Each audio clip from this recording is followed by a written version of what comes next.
Time will tell, all right. Time will tell for the worst. If you want things to change for the better, you can't let time take care of things. You've got to happen to your life. You've got to intervene. Let's talk about it. Hey, Creating Maven. I'm Joy Spencer, your Reframe specialist, with one important message. Your real work, it's not your job or your career. Your real work is what you create. And what you create is what sets you apart and makes you incomparable. It's your legacy. I'm here to show you a whole new way of working so you can create with your gifts, make a unique contribution, and finally get paid to be yourself. This is Reframe to Create. Warning. If you're squeamish about things like cuts, blood, and pus, you may want to skip this story because I'm about to go in. Okay, you've been warned. So I don't remember how old I was, but I remember the pain as my shin struck the concrete, and I felt like someone was stabbing a knife through my brain as I was screaming. Ow, ow, ow, ow, ow, ow. Like I started crying almost immediately. I'd been running around outside my aunt's backyard in Morrietown when I ran into the concrete barrier that protected this outdoor tap. And Cindy was like, "Oh, Joy, are you okay?" And child, I was not okay. I bent over, I was trying to breathe, and all the other kids were like, let me see. They're like clamoring around. And, I did my best to protect my shin, my shin from inspection.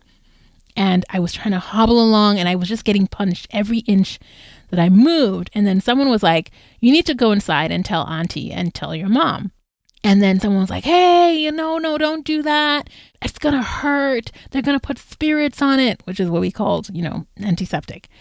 And, they're going to put spirits on it. It's going to burn really bad. Now I am beyond terrified, right? So the pain is one thing, but the idea of my mom and my aunt going to town to disinfect this wound was like too much to bear.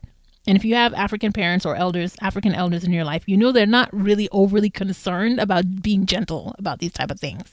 So for them, it's about efficiency, completion of the job, your health, and all that, and not about, being gentle and soothing your fears. So I was probably also going to get in trouble for not looking where I was going when I was running. So, I thought, okay, it's not that bad, right? So I looked down my leg for the first time, and I see that it's, really bleeding, and it hurts worse than it looked. So I was like, okay. So I hobble inside. I get on the stairs, usual blackout in Morrietown. It's like dark. And my mom and Auntie Tunde are sitting on the veranda like they're drinking a beer. So I try to slip by them like to go to the bathroom. And my mom's like, hey, Joy, you okay? Because she can sense that I'm slithering by. And I'm like, yeah, I'm okay. Just, kind of, I want to wash my leg. I kind of got dirty. I'm okay. And they're like, okay. And so I go into the bathroom and I go to the tub and I run the water over my shin. And I'm like willing myself not to make a sound as the water hits it. And it's like this sharp pain, like sharp pins. And I'm like, Joy, don't even breathe. Because I just don't want them to come in there and do anything.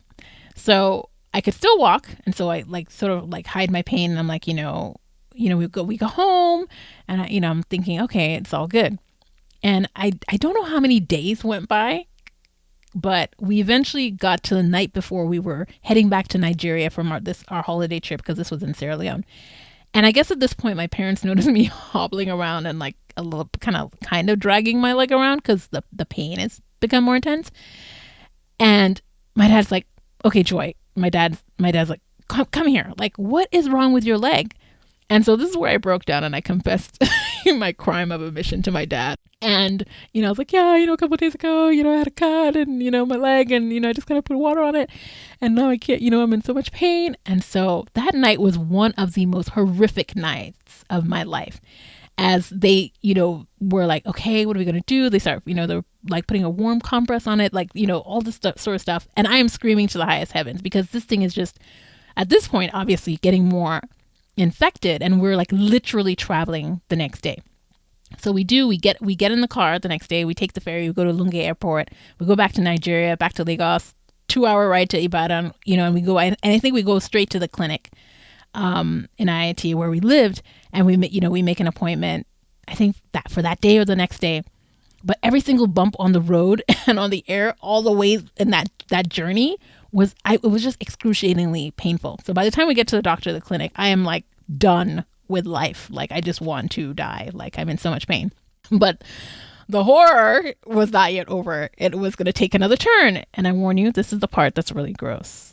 So you might want to skip a couple seconds. So they had to reopen my cut and like squeeze my calf to get the pus that had started to build up in my leg and that was preventing me from being able to walk. And they did this not just once, but at least 3 times over the course of the next week. I had to keep going back for this treatment until we were finally back to blood, right? Then I got my ointment and the treatment and all that sort of stuff. And and the inflammation went down and all that stuff after that. But when I say excruciating, horrifying experience, and to this day, if you see me, ask me, if you check one of my shins, like one of my shin bone is partly indented because that's how hard I'd hit the slab. Like it sort of like, I guess it chipped my bone. I don't know what it did. And I have a scar as a reminder of this experience. And from that day on, like y'all, I do not joke with cuts and bruises. If I have a paper cut, I'm rifling through a cabinet looking for the best and strongest disinfectant, antiseptic, and I'm cleaning that thing. I'm like a veteran medical doctor. Like I do not play with cuts and bruises. And so I tell you this whole sordid story, not because I want you to be better with cuts and bruises, which I do, because if you play around with cuts and bruises, I hope you don't. But seriously, I tell you this horrendous tale, not because I want to be gross. It's just something that happened to me in my life. But because it made me think about this idea of this phrase that people always use, which is like, time will, heal all wounds and all that sort of stuff. And in this case, I want you to think about it. The lesson is like, no, sometimes time does not heal things. And to think about the high cost of just letting things be and letting things fester. And of course, this lesson applies to your physical wounds, of course, and even your emotional wounds. But it goes beyond that and applies to all of life itself. It's kind of like a law of reality, right? And it's this, time doesn't heal. Time will not automatically fix things. All that happens with time is degradation and chaos. That's the second law of thermodynamics, that law, right? The law of entropy. The reality that everything, unless there's an intervention, it'll head towards disorder, chaos, and breakdown. That's what happened to my leg, y'all. Time did not heal that thing. My leg needed an intervention, and it needed it fast, because without that intervention, big pain turned into massive pain, and it was going to be a major disaster for me. So time did not automatically make things better for me. And you know this in your life as well, and you've experienced it in other areas of your life, whether it's with relationships or your job or your health, that this idea of just like, just let time do something to it, just coasting and letting time have its way in certain areas of your life does not lead you to anything good or desirable. Chilling with time is like chilling on a canoe going with the flow of the stream that's heading down towards the cliff of a waterfall. It's nice at first, but ultimately it's leading towards disaster. And that's why you have to happen to your life. You have to intervene. You can't let things slide and think that miraculously over time something better is just going to combust into reality. It's not. That's just not realistic. You have to happen to your life, and you have to happen to your gifts and what you want to do with them. Yes, I'm finally getting to the point of this. Creating with your gifts is like using your muscles and not like diamonds underground. Okay, well, now that I think about it, it's like both, but in very different ways. Your gifts are like diamonds, right? And other treasures that are priceless and can be buried for a very long time. And even though they can get buried, they'll always be treasure. And if they stay hidden, they don't lose their inherent worth or value, depending on what it is. And it can even maybe appreciate with time. Yes, that's all good. Good stuff with your gifts. But that's your gifts in and of themselves. Creating with your gifts is another thing. The practice and act of creating is a completely different thing. Bringing something to life with your gifts. A thing or an experience that might be a product, a service, a project, a work of art, or whatever it is that you choose to create with your gifts. It takes work, and the act is like a muscle you need to flex. And muscles that we don't use lose mass, they get flabby, and they become weaker. But muscles that we use get stronger, firmer, and gain mass, especially if we give them some resistance. That's how creating with your gifts is like flexing your muscles. And just like you have to happen to your muscles with some good weight training and resistance if you want to stay strong, you need to happen to your gifts by creating with them. I'm not going to say you're going to lose them if you don't, because, they're like diamonds and all that stuff, but they can get flabby for sure. Time will not be good to them. Time won't fix them or strengthen them. Time will go to town on them like that bacteria went to town on my untreated wound. Yes, I'm bringing that back up, that vivid imagery. I want you to see it. And I want you to be grossed out because I want it to help you get moving along when it comes to creating with your gifts. You do not want your gifts to, congeal and go rotten from misuse. And let's get this straight again. You're not just here to do your job. Your gifts came with you and were with you long before someone first asked you, hey, what do you want to be when you grow up? And, and when they were asking you that, they were asking you what job you wanted to do. Long before that, long before you took your first job, your gifts were here before all of that. And your gifts will be here after you're done jobbing. Your gifts stand outside of the world of employment. They are what you bring with you into every job and that you either suppress while you're in the job or you let it shine. Your gifts are what you're meant to use to fulfill your mission. And like your gifts, your mission is bigger than any given temporary job or career. Like you may have a mission of bringing healing into the world. And if you think it's tied to a job, you'll only do it as a nurse during the course of your career. But being a nurse is not the only way you can bring healing and not the only type of healing people may need.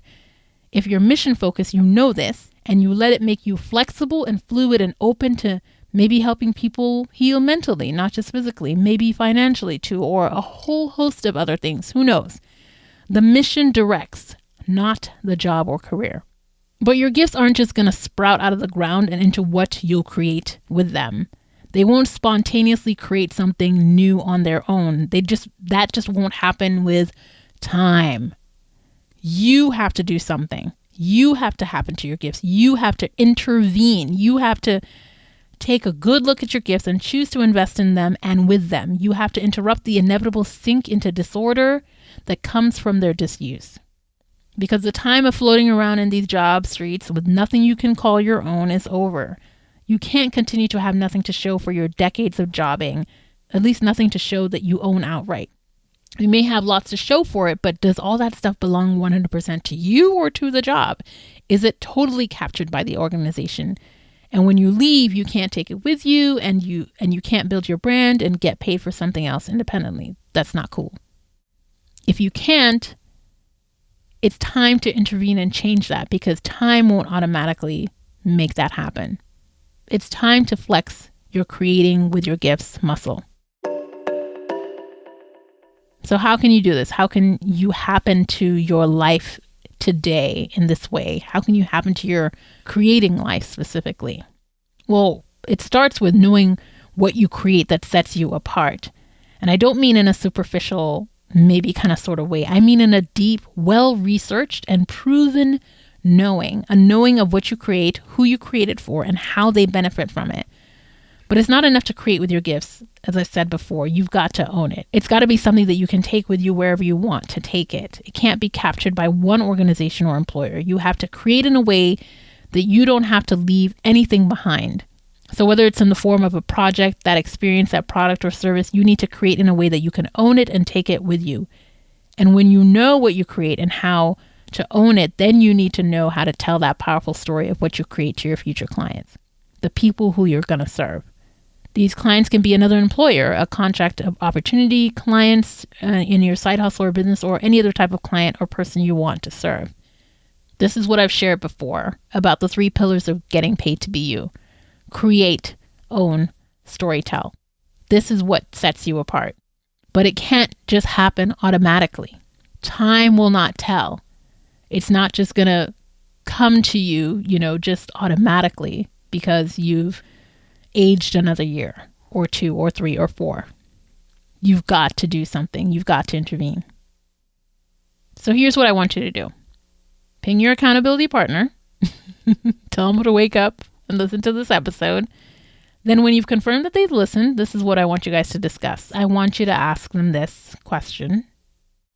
Are you using your gifts and creating with your gifts, or are you letting time degrade them?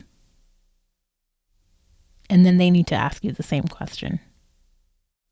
Be honest. Are you using your gifts, or are you letting time degrade them? And no matter what your answer is, I don't want you to feel bad, but I want this to be a watershed moment for you, where you draw a line in the sand and you say no more. I'm going to start flexing this muscle.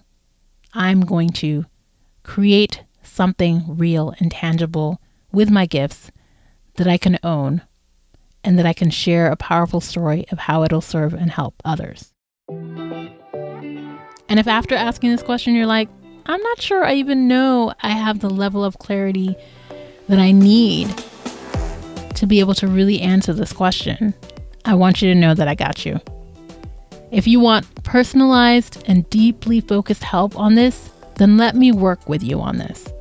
Whatever point of the journey you're on, wherever you are with the 3 pillars, I'm here to support you. Whether you're trying to figure out what you create, how to own what you create, or how to tell a powerful story about it. I can help you with all 3. And I can help you through the Reframe to Create Paid to Be You coaching package. This is the time to intervene in your life and do something with your gifts, my creating maven. Time won't make it the right time. You've got to happen to your life now. Schedule your exploration session at reframetocreate.com/contact, and let's get moving. See you soon, creating maven. Until then, remember to always ask yourself, what will I create?